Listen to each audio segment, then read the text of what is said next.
Muchas bendiciones para todos ustedes en este día, en esta tarde, en esta noche o mañana, si usted lo está viendo en horarios diferidos. Damos gracias a Dios por este privilegio de poder compartir con ustedes la palabra del Señor y acá también con nuestros hermanos de Casa Iglesia.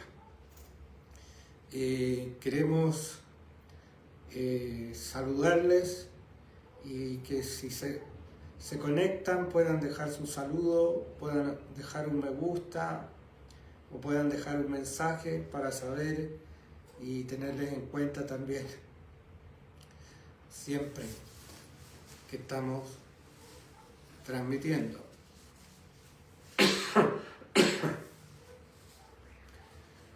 Bueno, vamos a ir a la palabra del Señor, pero primero vamos a orar. Padre nuestro, en esta hora pedimos, Señor, por tu palabra, Señor, que es siempre bendita, que siempre nos bendice, que nos trae luz, nos trae vida. Pedimos que tú ilumines, Señor, a quien exhorta esta palabra y también bendigas a todos los que van a estar escuchando esta palabra, Señor. Atamos todo espíritu inmundo, toda obra del diablo, todo poder de tinieblas que quiera oponerse a la prédica de esta palabra. Y pedimos, Señor, que tú puedas dar libertad a los cautivos, Señor, a aquellos que necesitan ser liberados a través de la palabra. Tú puedes hacerlo, Padre, quitar toda venda de oscuridad, todo pensamiento que ate al pecado y a la maldad, Señor. Pedimos que tu Espíritu Santo pueda estar obrando a través de esta palabra. Lo pedimos en el nombre de Jesús. Amén y amén. Bueno, nosotros tuvimos un congreso hace poco acerca de intercesión y se habló mucho del fuego de Dios, por cierto. El tema de hoy día es el fuego de Dios. ¿Cuál es? Es una pregunta que nosotros tenemos que hacernos cuando hablamos de fuego de Dios. Y cómo esto podemos vivirlo en forma práctica. Hoy día estoy con boina, un poco al estilo de mi familia, ya que nosotros procedemos de un apellido vasco, que los vascos usan su boina, a lo mejor ahí viene el hecho. Yo he usado muchos años la boina como parte de la imagen corporativa de uno. Y bueno, si nos ven desde España, nos ven desde Estados Unidos, nos ven desde Chile, y aunque sean 5, aunque sean 4, por eso es importante que yo predique la palabra, porque no es tan importante a veces que nosotros hagamos las cosas si hay una multitud detrás, sino que tenemos que hacerlas por amor a Dios en primer lugar, y porque Dios se encarga de hacer correr esta palabra y de que ésta traiga fruto. Para comenzar el tema, hay muchas partes en la palabra donde habla de fuego. Sabemos que Dios se manifestó a Moisés a través de una zarza que estaba ardiendo con un fuego que no se consumía. Y también sabemos que se manifestó a Abraham a través del fuego cuando hizo el holocausto, partido, dividido y llegaba la oscuridad, y tú, oh Dios, no aparecía en ese lugar. Entonces al final apareció cuando él tuvo miedo de una gran oscuridad. Aparece un fuego, un ser de fuego que caminaba entre los animales y también tenía una antorcha. Probablemente esa antorcha era para dejársela a Abraham para que él pudiera volver a su lugar con luz, porque ya él no había pensado que iban a necesitar luz.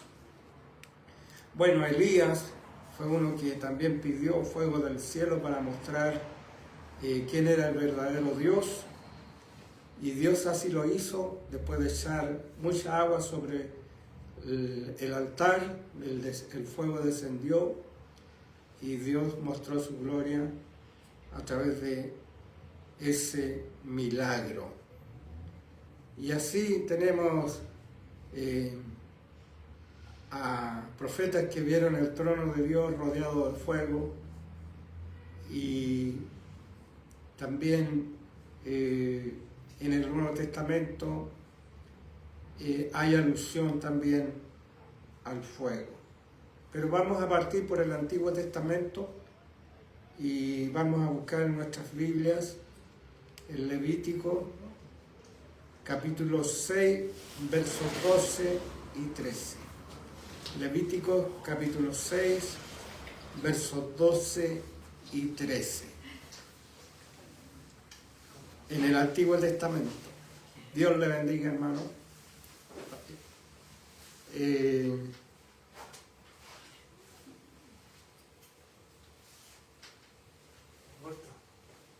Ahí está lo que le había prometido traer, el regulador.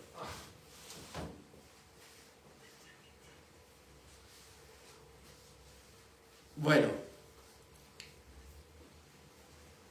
el Levítico 6, 12 y 13. Bienvenidos los hermanos que llegaron. Y que Dios les bendiga. Un abrazo. Aquí nos habla de la ley acerca del fuego en el altar de Dios. En el tabernáculo había un lugar donde se ofrecía el holocausto. Holocausto habla de algo, de una ofrenda quemada, del todo quemada y en parte quemada. Porque había una que tenía que ser toda consumida por fuego y otra que era en parte consumida y el resto quedaba para los sacerdotes para su alimentación. ¿Y cuál era la enseñanza que Dios dio? El fuego, y el fuego encendido sobre el altar no se apagará, sino que el sacerdote pondrá en él leña cada mañana y acomodará el holocausto sobre él y quemará sobre él la grosura de los sacrificios de paz. Y este que está en rojito, si usted puede verlo allá en donde esté, dice: el fuego arderá continuamente en el altar, no se apagará. Sabemos que todo lo que es del Antiguo Testamento tiene ¿cómo decir? Es como un símil, es como sombra, como dice la palabra, de lo que vendría un día con Jesucristo y con el nuevo pacto. Todas las leyes, todos los mandamientos, todas las ordenanzas, todos los sistemas eran sombras de lo que vendría a través de Jesús. Y aquí habla que el sacerdote tenía que sacar en las mañanas las cenizas, pero el fuego no tenía que apagarse, sino que él apartaba las cenizas vestido de lino y luego sacaba esas cenizas fuera del campamento en un lugar especial, iba y dejaba esas cenizas y luego ponía leña al fuego y el fuego se mantenía ardiendo continuamente en el altar. Este era un trabajo de los levitas que tenían que hacer este trabajo espiritual. También hay otra parte, en Levíticos 10, 1, 8 y 9. Levíticos 10, 1 y versículos 8 y 9. Versículo 1, versículo 8 y versículo 9. Y dice aquí acerca de un hecho doloroso para la familia de Aarón. Dice: Nadab y Abiú, hijos de Aarón, tomaron cada uno un incensario y pusieron en ellos fuego, sobre el cual pusieron incienso, y ofrecieron delante de Jehová fuego extraño que nunca él mandó. Y Jehová habló a Aarón diciendo: tú y tus hijos y tus hijas contigo no beberéis vino ni sidra cuando entréis en el tabernáculo de reunión, para que no muráis. Estatuto perpetuo será para vuestras generaciones. Bueno, aquí en este capítulo se relata que entraron estos dos al altar llevando incienso y fuego con el incienso, y vino una ola de fuego que los quemó y los mató, porque ellos ofrecieron fuego extraño. Y de ahí viene la palabra fuego extraño, y que se usa mucho entre los pentecostales cuando se trata de ofrecer algo que no proviene ni es santo ni es de Dios. Estos varones, porque ahí hay una explicación más adelante, en el 8 y el 9, que no deberían entrar los sacerdotes ebrios a ministrar el altar, y probablemente porque da la instrucción ahí, estos dos entraron ebrios ofreciendo incienso que Dios no les había mandado. Entonces fue una falta completa de respeto a las cosas de Dios, porque ellos ofrecieron un fuego que Dios no lo había pedido. El fuego extraño, el fuego que proviene de un corazón humano que no se somete a Dios y que no está de acuerdo a la voluntad de Dios ni a su santidad. El fuego extraño, bueno, estos días ha sido polémica, porque el patito, el otro patito, Pinto, él encargó en internet a inteligencia artificial que le hiciera una alabanza con música, y él le puso parte de la temática que tenía que tener, y la inteligencia le hizo 2 alabanzas muy hermosas. Él me las puso por dentro, yo las escuché, era increíble. El único detalle es que esas no provienen de un corazón consagrado a Dios, sino de una inteligencia artificial, de algo mecánico, que puede ser bonito, que puede ser hermoso, y que el pato me insistía en que era bueno, pero yo le dije, tengo mis dudas, porque no lo hizo un ser humano por el Espíritu Santo, sino una inteligencia artificial. Hoy día va a ser polémica todo esto, porque ya la inteligencia artificial está apareciendo en todos lados. No quiero decir que sea malo, pero tampoco digo que sea bueno, porque sabemos que Dios no acepta la alabanza de una máquina, no acepta sino de un corazón, de alguien que voluntariamente piensa y actúa y es convocado. Aquí, porque estos varones estaban ebrios, y fue una falta completa de respeto al altar, y para que haya temor, ellos fueron consumidos por el fuego. Bueno, hablando del fuego en el Antiguo Testamento, ya llegaremos al Nuevo Testamento.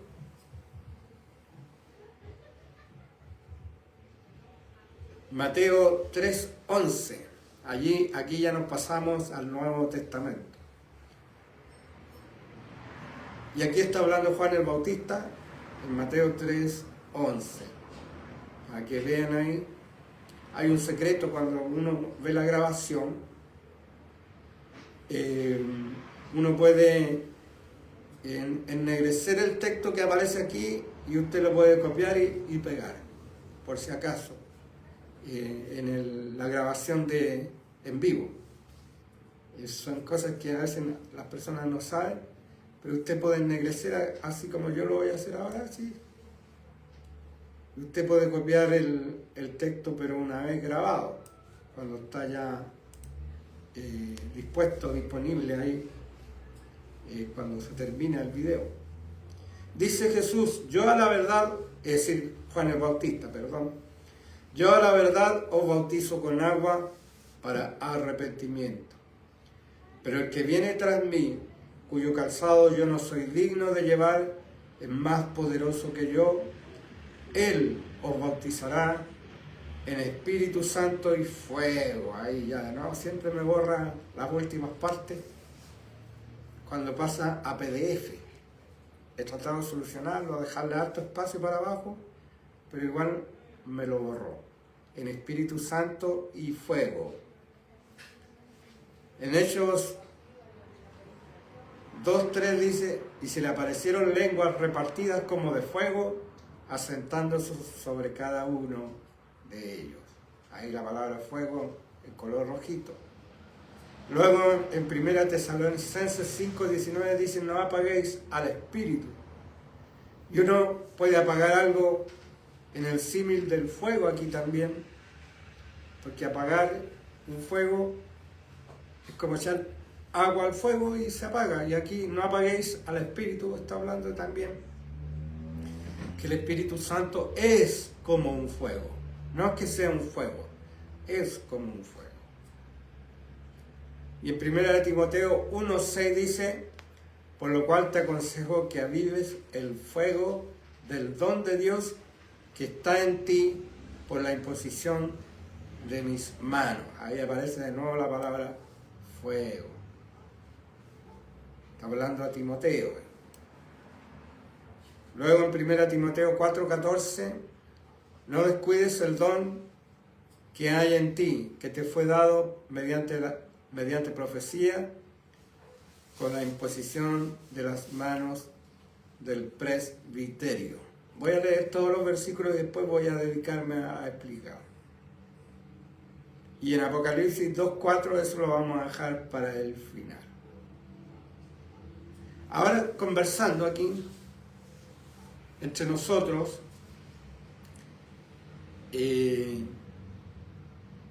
siempre los pentecostales como que han separado en su mente el fuego, transcribiéndolo al fuego del Espíritu Santo, y que es algo físico, algo que se siente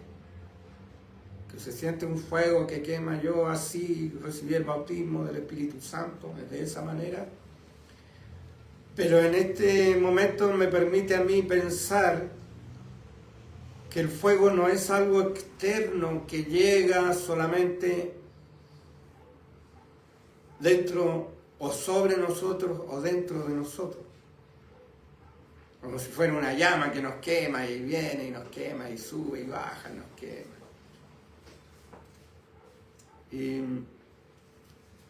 Porque, por ejemplo,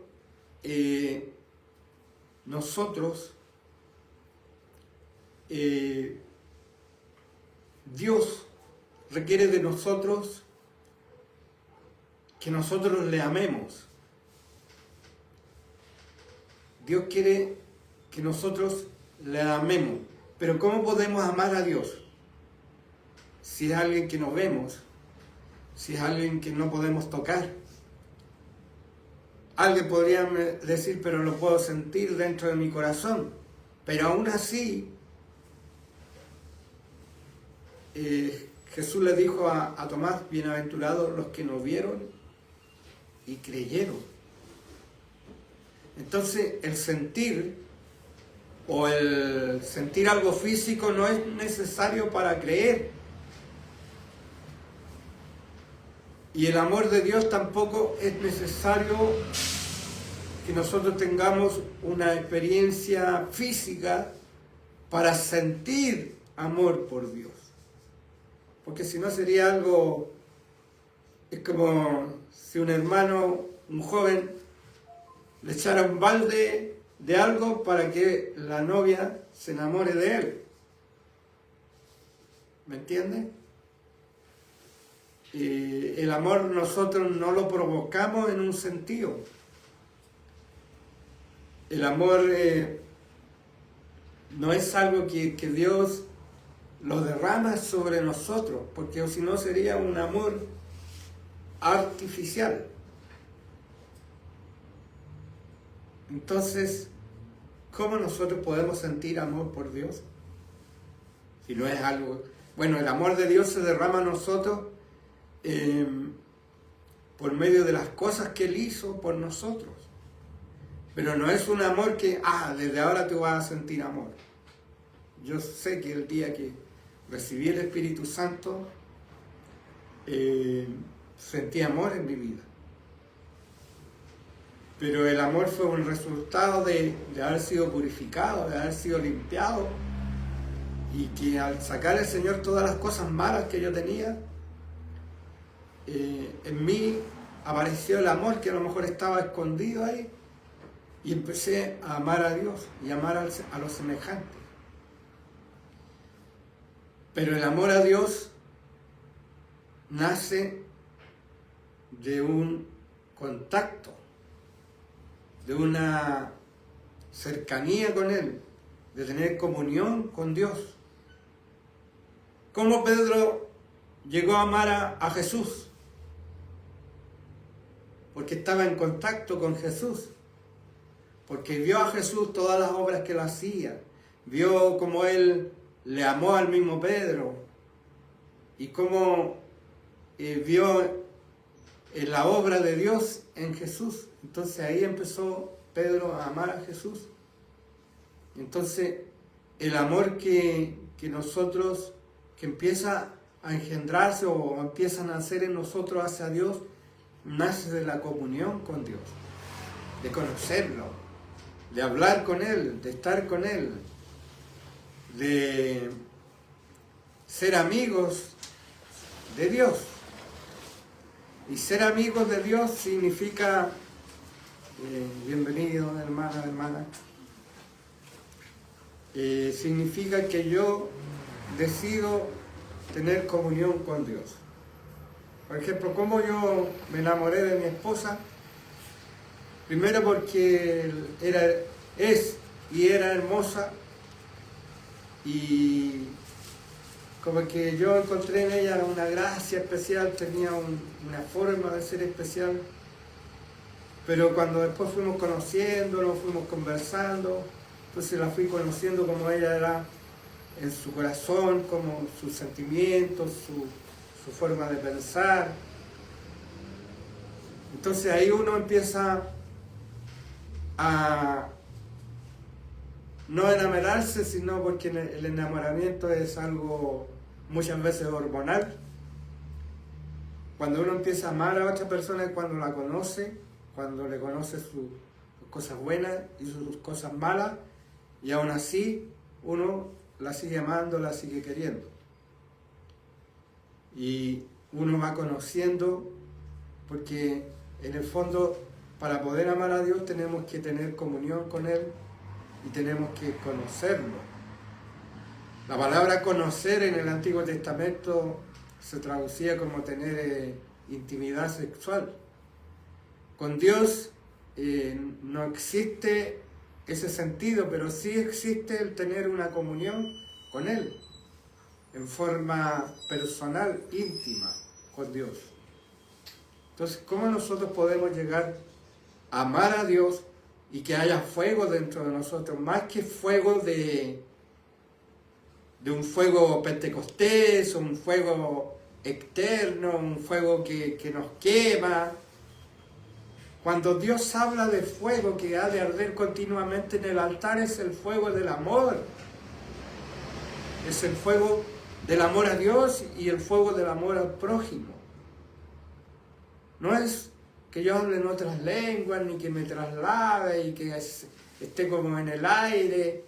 El verdadero fuego es el amor que nosotros podemos tener para con Dios. Imagínense en Apocalipsis, ahí el Señor recrimina a la iglesia que perdió el primer amor. No le recrimina a la iglesia que has perdido el fuego, has dejado de tener fuego del Espíritu en tú. Le dice, has dejado el primer amor. Ahí lo vemos ahí, en Apocalipsis 2:4. Pero tengo contra ti que has dejado tu primer amor. ¿Y por qué habla de primer amor? Porque en primer lugar es el amor primero, y el verdadero amor primero, y segundo, porque es el amor que debe estar siempre primero en nuestras vidas. Es decir, yo conversaba con un pastor y yo le decía que él tiene que amar a Dios primero y después amar a su familia, a su iglesia, y a su iglesia después.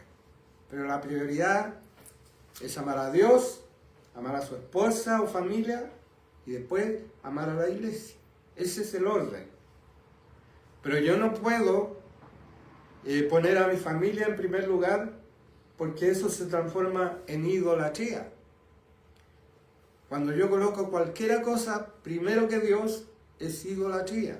Por ejemplo, si alguien pone el trabajo antes que Dios, su trabajo es su ídolo. Si alguien pone un vehículo que lo limpia, lo lava, lo deja bonito, pero ese auto está dentro de su corazón y es más importante que Dios. Hay algunos que su auto es más importante incluso que la señora y que todo. ¿Ah? Entonces se transforma en idolatría. A lo que quiero ir yo en forma práctica, que el fuego verdadero no es solamente sentir esa electricidad, ese fuego que nos traspasa, es amar a Dios y amar al prójimo. En eso consiste el fuego que debe arder continuamente en nuestro altar, en nuestro corazón. Por eso dice que avives el fuego del don de Dios que está en ti, le dijo a Timoteo. En otras palabras, avivar es como ponerle más leña, soplarle para que arda más. Y ese fuego es el amor. A veces nos acusan de no tener amor, principalmente a los pastores, siempre llega esa acusación que no tenemos amor, y a veces cuando tenemos que disciplinar, o alguien cumple un rol dentro de la iglesia y tiene que ser firme en el rol que está haciendo, muchos dicen, este hermano no tiene amor. Pero si el hermano no tuviera amor, no estaría sirviendo ahí. Entonces a veces nosotros malinterpretamos. Pero lo más importante en nosotros es el amor y la fe, los dos pilares de nuestra vida espiritual. Y el amor se cultiva en comunión con Dios, y la fe también en comunión con Dios y su palabra. Dice, porque la fe viene por el oír, y el oír la palabra de Dios. No dice leer. ¿Por qué no dice que la fe viene por el leer la palabra de Dios? Porque el oír es un acto mayor que leer, porque usted puede leer algo, pero no oírlo. El oírlo implica obedecerlo. El oír la palabra de Dios significa hacer caso de la palabra de Dios. Entonces, nosotros en forma práctica, la fe también nace de la comunión con Dios. Y la fe también es un fuego. La fe es un fuego que hay que cultivar y que hay que cuidar y hay que trabajarlo. Hay que hacer trabajar nuestra fe para que nuestra fe vaya fortaleciéndose. ¿Cuáles serían los dos pecados más graves que nosotros podemos cometer contra Dios? Son dos.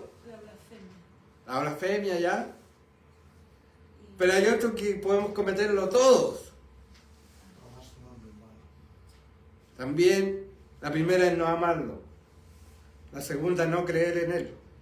Esos son los dos pecados más graves que puede cometer cualquiera persona. Porque Al amar a Dios cumplimos toda la ley. Y amar al prójimo cumplimos toda la ley.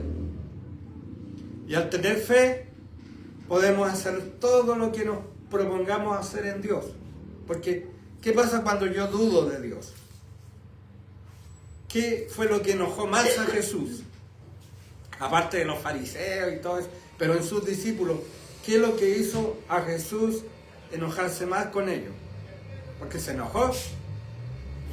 Le dijo, generación de víboras, ¿hasta cuándo he de estar con vosotros? La incredulidad, ¿no es cierto? Porque la incredulidad es como decir, ya Yasmín con su mamá le dice, Yasmín, cuando termine el año, yo te voy a regalar, por ejemplo, lo que tú quieras en vestimenta, que tiene que ser de pie a cabeza, vamos a juntar la plata y tú lo que más te gusta, ya. Pero si ella empieza ahí, yo no creo que tú me lo regales. No, es mentira. ¿Cómo se sentiría la mamá? Mal, porque está dudando de su palabra, siendo que ella le ha dado todo, y siempre nunca le ha fallado. La invitó a Disneylandia, pero no, todavía no. Todavía cuando tenga plata, ahí la invita y la va a llevar. Y me invita a mí también. Entonces, la falta de amor y la incredulidad. La falta de amor, ¿qué dice Pablo? ¿Qué dijo Pablo ahí? El que no amara al Señor Jesucristo sea anatema. El Señor viene. Ahí hay dos palabras, anatema y maranata. El Señor viene, maranata. El maranata lo aprendimos con Gigi Ávila ahí. Maranata, Cristo viene, el programa era el radio y todo eso. Y anatema significa maldición o ser maldito. La palabra dice que uno no debe maldecir, pero la persona que no ama a Jesucristo, no ama a Dios, se maldice a sí mismo, es anatema. Y vamos a ver qué significa la palabra anatema. Es un sustantivo neutro, anatema, significa objeto de maldición. La expresión anatema, esto tiene que ser un objeto de maldición. Significa ser maldito, o sea maldito. En algunos textos aparece el apóstol Pablo maldice a personas. ¿A quién recuerdan que maldijo? Al sumo sacerdote. Dios te golpea a ti y pared blanqueada. Y el sacerdote le replicó y él se acordó que no tenía que maldecir a un príncipe de su pueblo. Entonces, maldice a quienes proclaman otro evangelio, sean anatemas los que andan con otro evangelio, sean malditos, o caiga sobre ellos maldición, para alcanzar a sus hermanos judíos contra la buena nueva, deseó que él mismo fuera un objeto de maldición. Yo mismo, si es necesario para que ustedes sean salvos, prefiero ser anatema o maldecido. Cuando alguien habla por el Espíritu Santo, no maldice a Jesús, porque el Espíritu Santo no puede maldecir a Jesús, ni a nadie, ni a Dios, ni al Padre. Entonces hay algunos que eran profetas y maldecían a Jesús, no era el Espíritu Santo. Entonces, por eso que yo digo que el fuego debe ser el amor a Dios y al prójimo y la fe. Son los dos pilares que nosotros tenemos que desarrollar como individuos, como personas. La fe basada en la palabra de Dios, no esa fe que tiente a Dios. No tentarás al Señor tu Dios, dice un mandamiento. Hay algunos que se hacen morder por serpiente tentando a Dios. Eso no, es una mala interpretación de la palabra que dice tomarán en sus manos serpiente y no le hará daño, porque eso es algo fortuito, no que ellos se tomen una serpiente y hagan que le muerda. Probablemente le sacan todo el veneno antes, porque son pillos. Si eso no está en la Escritura y una persona no... Es decir, al hacer eso es tentar a Dios. Cuando Pablo fue mordido por una serpiente, fue algo fortuito, estaba haciendo leña, haciendo una fogata y una serpiente le mordió y esperaron que se muriera, se hinchara y se muriera, y como no se murió, dijeron que era un milagro y eso permitió que él predicara al procónsul de esa isla y se convirtiera. Entonces el que no amara al Señor Jesucristo sea anatema. Es decir, no amar a Jesús, la persona está condenada. Es como decir, si no me amas te pego un disparo. No quiere decir eso el Señor. Lo que quiere decir que el amar a Cristo trae salvación. La persona que no ama a Cristo a sí mismo se condena. Porque el infierno no fue hecho para nosotros, para los hombres, sino para el diablo y sus ángeles. Y todos los que se alían a Satanás tienen esa consecuencia. Aunque el apóstol era efusivo y él odiaba a Jesús, perseguía a los cristianos, pero después entendió que tenía que amar a Jesús. Jesús es Dios, Jesús es el Padre, Jesús es el Espíritu Santo a la misma vez, los tres son uno. Entonces, el que no ama al Hijo no ama al Padre, el que no honra al Hijo no honra al Padre. Entonces, el que no amara a Jesucristo es objeto de maldición. Ahora, díganme ustedes, yo quiero sentir el fuego, los pentecostales quieren sentir. Está bien, siéntalo, pero no te sirve nada sentir el fuego si tú no tienes amor y no tienes fe. Si solamente andamos esperando milagros y que por los milagros caminar. Recordemos que habían unos que hicieron milagros y el Señor les dijo, no os conozco, apartados de mí, hacedores de maldad. Entonces los milagros no son una autenticación de que somos verdaderamente hijos de Dios, sino el amor y la fe que está dentro de nosotros, una fe no fingida, una fe verdadera. Pero ¿cómo obtenemos estos dos elementos? En comunión con Dios. El Gerald tiene que orar y por último, yo sé que antes él en la mesa le decía, papá, oremos, y ahí oraban. No sé si ahora sigan igual, pero hay que orar. Yo descubrí que yo sería mucho mejor pastor y mucho mejor cristiano si yo hubiera buscado más al Señor cuando era joven, si lo hubiera buscado con más intensidad. Ahora me doy cuenta de eso, pero que ya pasó ya.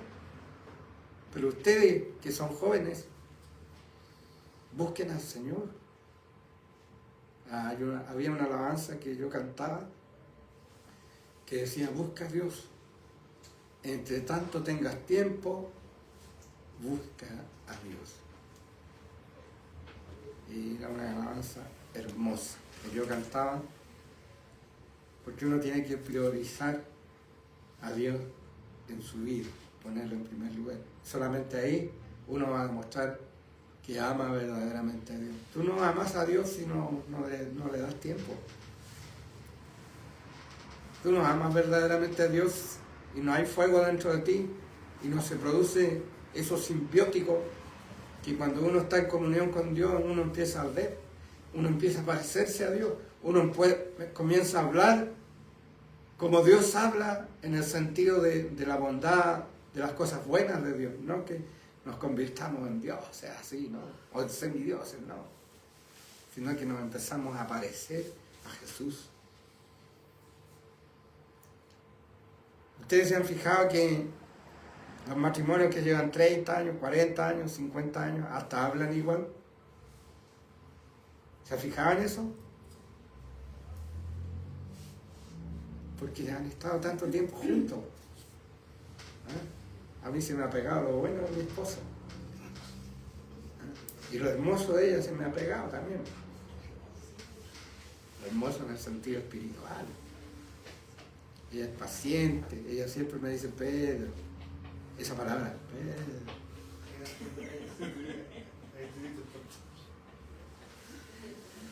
O el codacito. A uno se le están pasando las revoluciones. Pero uno se mimetiza. Y me he fijado que la mayoría de los matrimonios que tienen algo especial incluso se parecen entre ellos. Yo tengo a mí me decían cuando chico nariz de pelota. Y yo no era un payaso. Tenía así este cosito redondito. Y mi esposa también lo. El papá lo tiene más, por eso que se fijó en mí. Yo tengo la nariz muy parecida a su padre. Aunque él tiene una marca en medio. Entonces nosotros, si amamos a Dios, vamos a estar con Él. No. Bueno, si los que tenemos, los pastores, a veces que estamos dedicados 100% a la obra, tenemos tiempo a veces de oración, y esa oración a veces es más de 1 hora, a veces son 2 horas, a veces son 3 horas, dependiendo de la necesidad o dependiendo de la conversación que uno tenga con Dios. Hay algunos que no podrían tener ese tiempo, pero la palabra dice ahí en Hechos que los apóstoles dejaran de servir a las mesas para que se dedicaran a la oración y al ministerio de la palabra. Es decir, por eso dejaron de servir en las mesas. Entonces, el ministerio del pastor debe ser la oración y el ministerio de la palabra. Y hay que dedicar tiempo para eso. Pero primeramente, como dice ahí en Hechos capítulo 13, dice que estaban los líderes de la iglesia, los apóstoles, los profetas y maestros, y estos ministraban al Señor, orando. Y ahí le dijo, apartadme a Bernabé y a Saulo para la obra que los he mandado. Y ahí estaba Bernabé y Saulo también. Pero ¿qué estaban ministrando al Señor? ¿Qué quiere decir ministrar al Señor? ¿Que el Señor necesita algo de nosotros? ¿Que el Señor no puede vivir si nosotros no le damos de comer? No. Lo que ellos estaban haciendo estaban dedicando tiempo de alabanza, de adoración y de conversación con el Señor. Y ahí el Señor le dijo, apartarme a Bernabé y a Saulo. ¿Cuánto tiempo nosotros estamos ministrando al Señor? Hablamos del fuego y son pentecostales, pero el fuego se mide por la cantidad de tiempo que tú dedicas a Dios y por el amor que hay dentro de ti hacia Dios y hacia el prójimo. Eso es el fuego. No es hablar en otras lenguas, eso es hermoso y maravilloso. Si alguien tiene ese don, aleluya, pero lo más importante es que tú ames a tu prójimo, que ames a Dios por sobre todas las cosas. No es que esté tergiversando la palabra, Marco Lobo, escúchame, estoy hablando de que la palabra de Dios es práctica, no sirve de nada que andemos en las nubes y si no somos capaces de amar a Dios por sobre todas las cosas. ¿De qué sirve? ¿De qué provecho tiene para ti? Si no dedicas tiempo a la oración, no dedicas tiempo para estar con Dios, para amarlo, para decirle aquí estoy, Señor, heme aquí. Bueno, yo siempre trato de matizar lo que predico con las cosas que he vivido. Y no es que quiera promoverme a mí mismo, pero es re fácil tomar un texto bíblico y empezar a exhortarlo, buscar las palabras griegas, como yo lo hice con Anatema.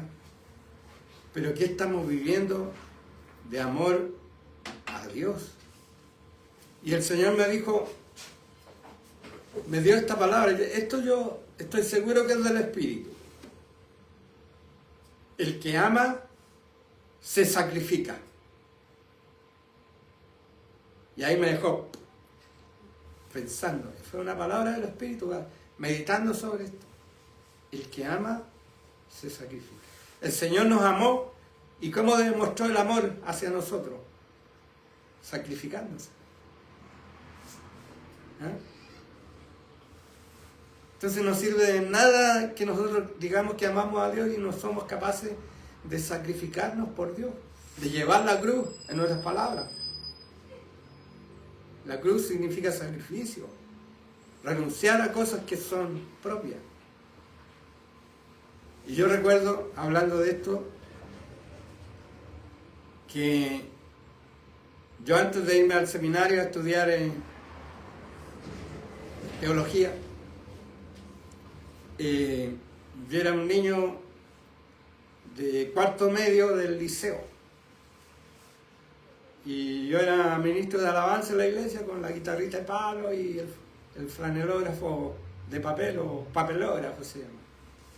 Después trajeron un asunto que era como transparente, ese fue el último hit, hasta que llegaron los latas y todo lo demás. Y un alumno del seminario, Joel, él estaba como en nuestra iglesia como becado, es decir, los fines de semana iba y servía allá, y la iglesia le daba una manutención para que él pagara su alojamiento y su alimentación en el seminario. Entonces Joel me dice, ¿sabe? Voy a ir a hacer una campaña allá a... ¿Cómo es que se llama? Que está al lado ahí, a Talcahuano, la ciudad del acero ahí, Huachipato. Entonces me dice, estoy invitado a predicar en una campaña y necesito un músico. Necesito a alguien que vaya a cantar en la campaña. Y me preguntó, ¿tú podrías ir? Yo le dije, sí. Y justo la fecha coincidía con mi graduación de cuarto medio. Imagínense lo que hice yo. Dejé la graduación de cuarto medio y me fui a Talcahuano a cantar en la campaña. Y ahí canté el Benael y todas esas alabanzas que antes se cantaban mientras estaba haciendo el llamado, uno cantaba para que Dios tocara los corazones. ¿Qué niño va a dejar su graduación para ir a predicar, para ir a hacer? Pero yo lo hice y después tuve que ir a buscar el certificado después de licenciatura, porque lo necesitaba. Pero estuve dispuesto a dejar eso. También ese mismo año yo oraba al Señor porque quería quedar en la universidad. Y quedé en la universidad.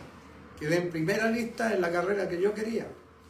Y en la ciudad de Temuco, donde yo tenía mis padres, mis familiares allá, no había problema para que yo me trasladara a Temuco y estudiara allá. Pero, ¿sabes? Yo dije en mi corazón, todavía sigo siendo loco, hermano. Dije, no es posible que yo busque mi propio bien, si no busco primeramente el reino de Dios. Así que renuncié. Del curso fueron como 3 o 4 que quedaron en la universidad. Y yo fui uno de ellos. Dejé eso y me fui a estudiar a un seminario para ser pastor. No, el seminario no hace pastores, los capacita solamente. El llamado está antes en el corazón. Y lo dejé. Y mi papá se enojó conmigo. Porque incluso hasta tenía beca. Y la beca me hubiera continuado allá. Bueno, yo decidí así. Creo que me equivoqué.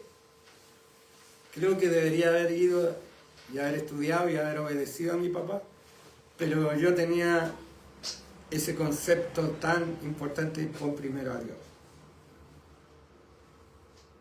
Hoy día si predico, no les hablo a ustedes de qué lindo este pasaje sin experiencia. A mí no me gustan los que predican y se dan el sermón y no cuentan experiencias que avalen que ellos han vivido esa verdad.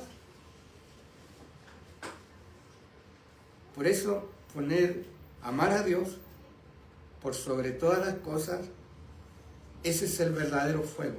Eso es lo que quiero decirle, hermano. Que usted no sirve de nada que hable lengua, que profetice, y que usted ponga las manos y las personas caigan. Algunos caen por empujón. No sirve de nada. Si usted no está amando a Dios por sobre todas las cosas, y ese fuego de Dios no está ardiendo en usted. El fuego es de arder continuamente en el altar. Es el fuego del amor de Dios. Ese es el que tiene que arder. Dios es amor. El amor es fuego, pero también es fuego consumidor.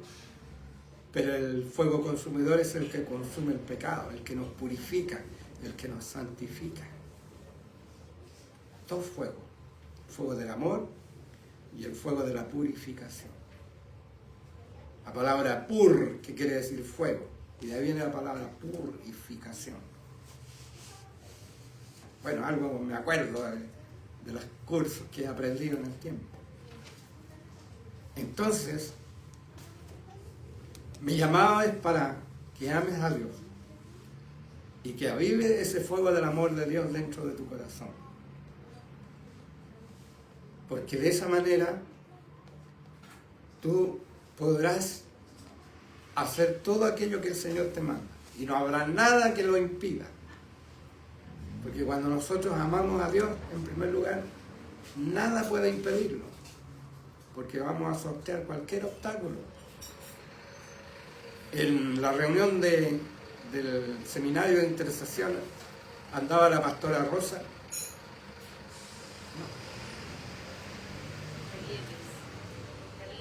Sí, la pastora Cavieres, se me olvidó el nombre, ¿cuál es? Rosa Cavieres. Andaba en silla de ruedas, porque se operó uno de sus pies. Y yo la vi porque ella es conocida siempre, de muchos años que nos conocemos. Y de repente cuando hubo un momento de presencia de Dios, y pidieron que los pastores pasaran a orar, de repente la veo a ella y ella con las muletas ungiendo, con dos pares de estas muletas de brazo, ¿cómo se llaman eso? Ayuda técnica. Ayuda, no sé cuánto dicen.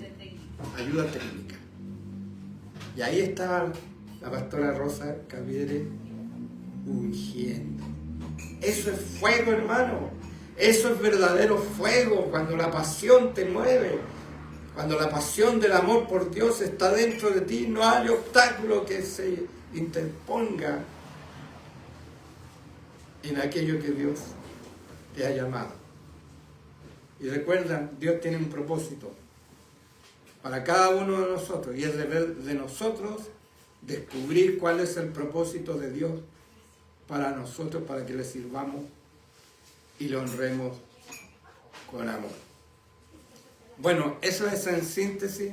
Si es herejía lo que he enseñado, perdóneme, pero si es verdad, escriba un comentario. Quiero saber su opinión, comparta esta palabra con otros, para que también otros puedan aprender más de la palabra, aprender cosas prácticas de la palabra. Que Dios les bendiga, y si alguien puede apagar, Dios les bendiga. Antes vamos a orar, sí. Perdón. Padre nuestro, te doy gracias por todos aquellos que han escuchado esta palabra. Te pido que los bendiga, que ellos puedan ser bendecidos y que tú, Señor, les ayudes a mantener el fuego del amor dentro de sus corazones. Te lo pedimos en el nombre de Jesús. Amén y amén.